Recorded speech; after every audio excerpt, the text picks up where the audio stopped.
Alright, we've returned to the broom tower, and this is essentially the contraption in which we need to put the Scorching Sceptre in order to animate this whole tower, which gives us access to both the upper levels where we started and some of the lower levels where we need to head.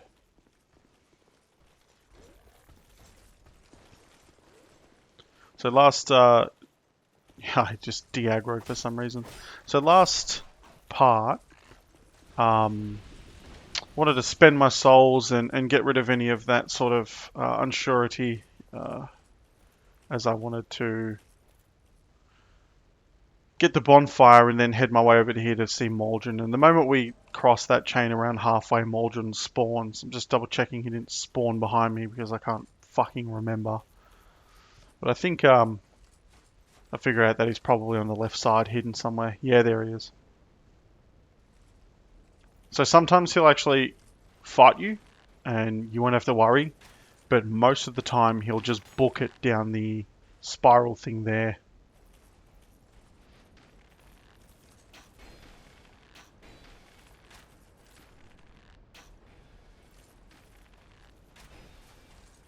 So yeah, he's poisoned now. And yeah, there he goes. I'm not stupid, I'm not following him down there. There's literally no point to it. I'm almost certain that there's a way we can actually get up there. Like, go from the bottom up.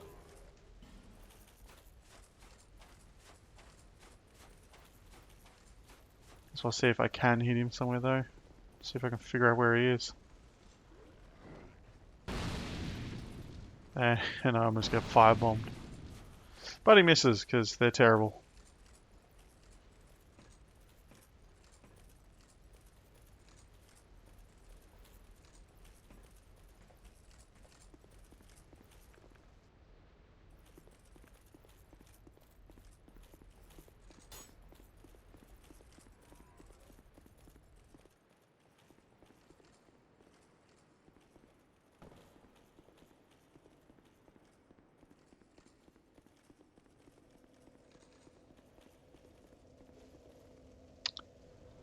So we can't use the bonfire because Maldron's still technically in our world, which means that we have to progress to a certain point until it actually disappears from our world. Otherwise I won't be able to use any, well, I can't use a bonfire, I don't think I can homeward bone either.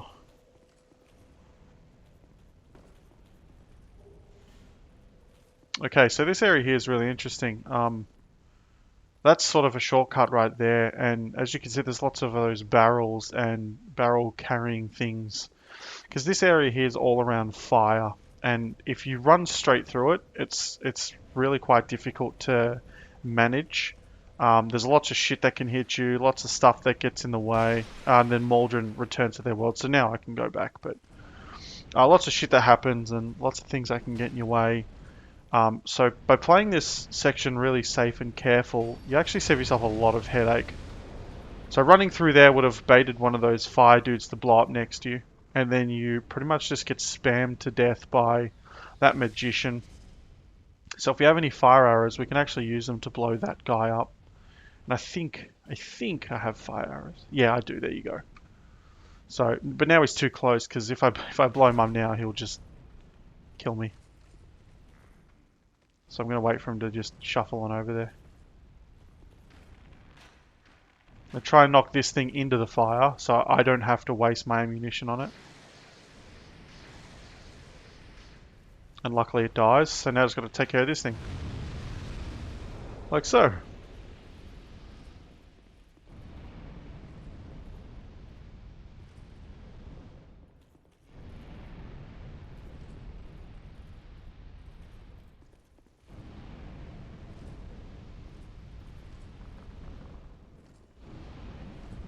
It's a real interesting sort of like crack in the wall. I wonder if it'll, if it's designed to blow up. I have one of these like assassin type things here. It's just kind of easy to dispatch them. They don't take too much effort. In fact, I think they're less dangerous up close than they are at a distance, so. There's two more of them. which is really annoying.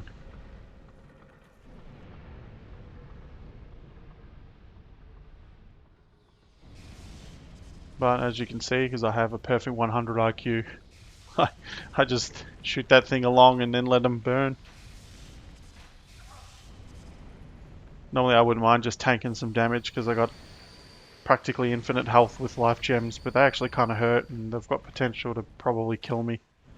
Not to mention that the second magician thingy, or whatever the hell they're called, is just, there's no risk from the fire to her, or it. So she'll never die to the fire or get burned.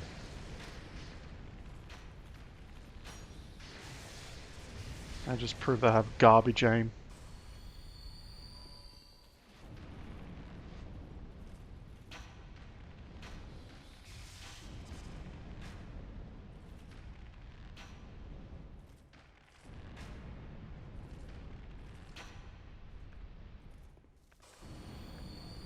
Alright, so that's all taken care of. Now I just got to time my way through the fire.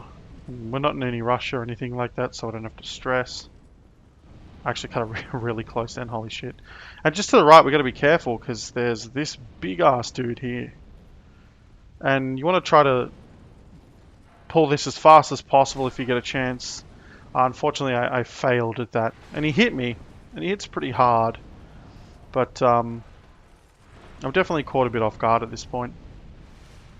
But it's nothing that's not unmanageable. He takes away a lot of stamina, so blocking's not advised, but it's predictable, so his shoulders will burst into flames left, right, left, right, left, right, so I can kind of predict which shoulder's going to sort of catch in flames, and I can position myself,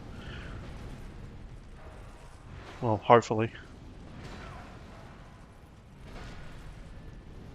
But all in all, I guess he's not too difficult. I'm actually doing alright.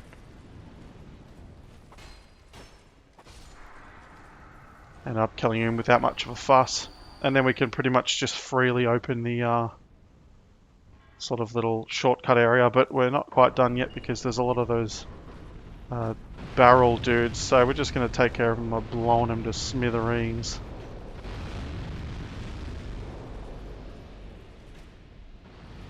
I don't think they're at risk at blowing us up unless there's some form of ignition there.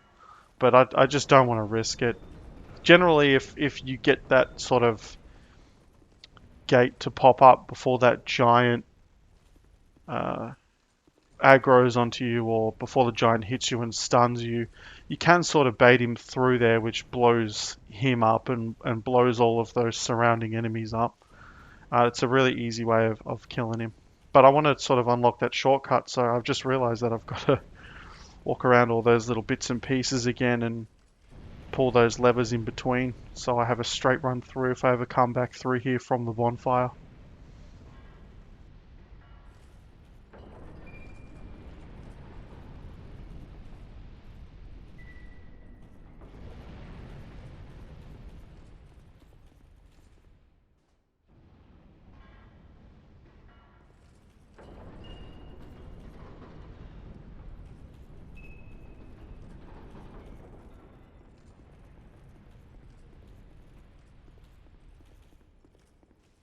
Yeah, so as you can see, I've pretty much got that straight run through, but there's a even faster shortcut that's pretty much just at the end of this tunnel here, so there should be a ladder.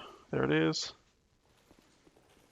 So once you head up there, you can pull that lever, and if you'll remember when we went through from the bonfire room, there was that gate sort of blocking us. Well, now if we go back to that bonfire and we want to come back through here, we can just sort of circumnavigate that whole area and just run straight down here.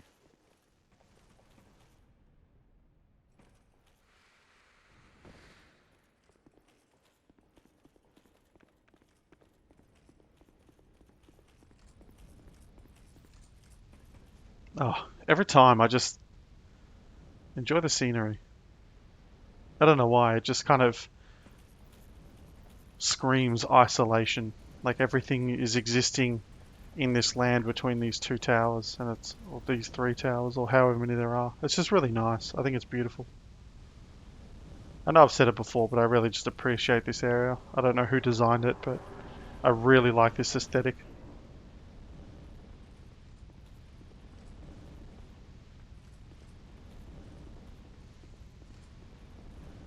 Alright, so these things. I made a mistake. Don't set them on fire. I thought because they were oily they would just burn, but that's not the case. The fact of the matter, is, if you set them on fire, they become hyper aggressive and actually quite strong, and they don't take damage from flames. So I did the literal stupidest thing I could have ever done against those enemies.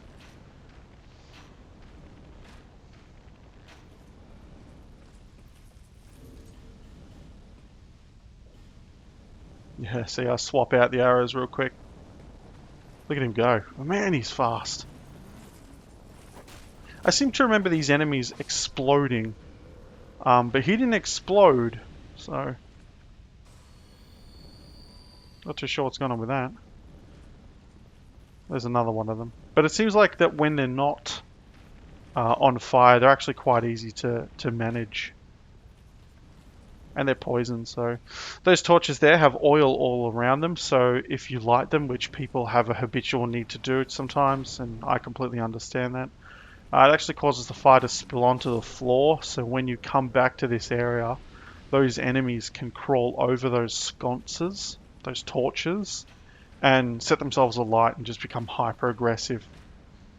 Alternatively, when the enemies explode, because I know these enemies explode, when they do explode, they can ignite the other ones around them, causing this just gigantic chain reaction of flaming enemies you now have to deal with, which is also a pain in the ass because they become fast. They take away a lot of stamina if you're blocking, on top of the fire damage. And I'm just noting there that they really track your character, like, really well. They're straight on your inputs.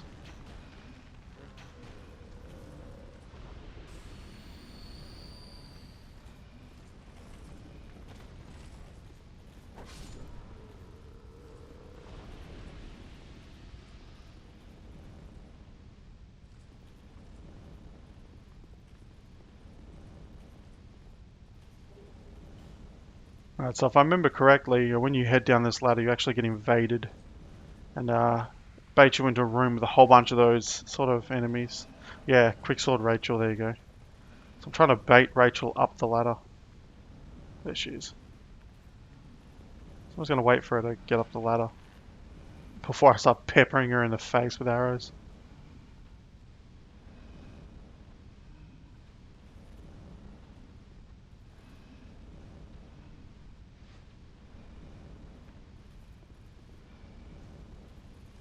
So at this point in time I realized that Rachel's programmed to not go up the ladder. So I'm kind of stuck and I gotta go down there. And she's buffed. Great.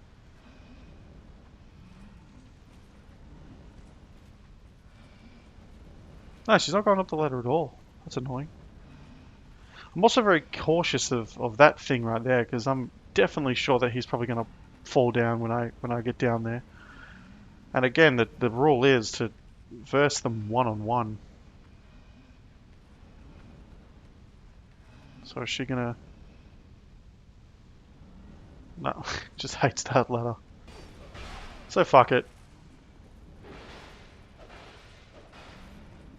Already super aggressive. I missed that backstab and then I get poisoned, which is a real pain in the ass, but I'm definitely a lot smarter than these robots. These NPCs, these shit invaders, so I just poison her ass and then play hide and seek behind the ladder. I guess that's a real good tactic that you all can use. Even if you don't have poison arrows, even if you don't have a form of poison or debuff, just using that ladder as an advantage gives you lots of time to sort of set up a heal or set up a buff. Oops, I just pulled out my bow. Just to pull out a heal or pull out a buff or anything like that. It just gives you precious seconds, which is something you absolutely need with these Red Phantoms. And I'm not particularly afraid of the Red Phantoms, or I'm not like worried about them. The thing that I hate most in Dark Souls is losing progress. So, you know, dying to a stupid mistake and having to go all the way back. Like, that would have been a real stupid mistake. If I died, I'd have to run all the way back. And I get that's a core mechanic of the game. And I agree with it. I think it's a great mechanic, but it's not fun. And it's not meant to be. It's meant to punish you for your mistakes, so... eh. But she's just gonna die. Like, I don't... nothing else to it. Just playing hide and seek with the ladder. Look at that. Easy. Dumbass.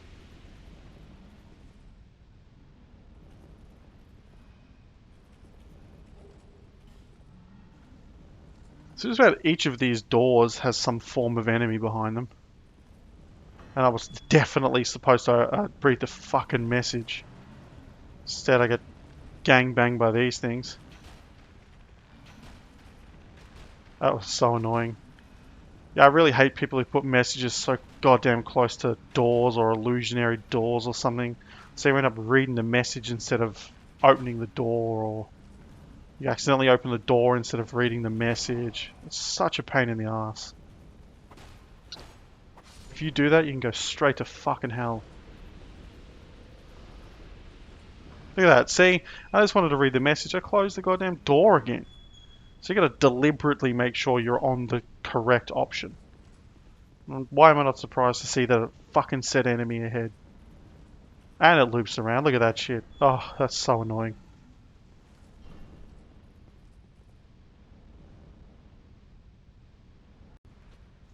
Alright, so it's around this time in the video that I realized that, like I mentioned 2 parts ago, I wasn't recording my voice. For some reason, OBS didn't pick it up. So it's about this time where I'm trying to figure out the settings as well as play. And, yeah, I don't want to particularly lose progress because I know that I'm close anyway. So I wanted to stop the video and figure it out. But at the same token, I knew that the part's not going to take that much longer.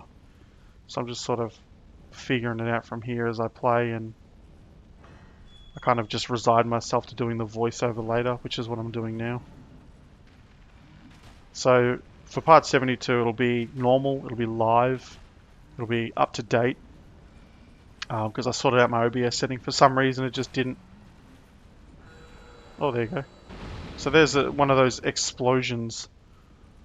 They're actually really quite deadly, so you've got to be very careful with those.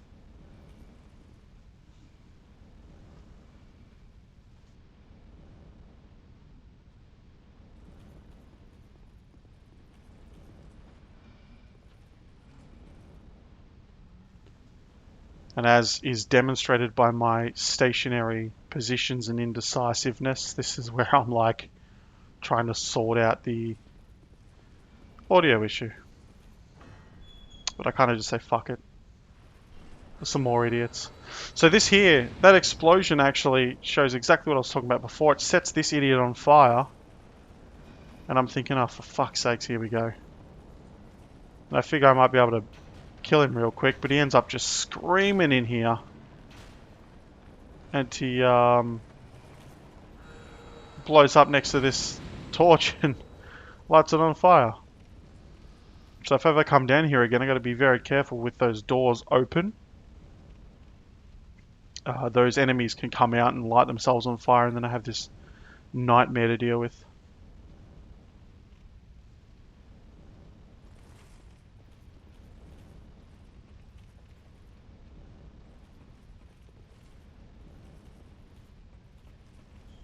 Yeah, I don't know why it ended up walking me up the ladder. I don't know what the hell happened.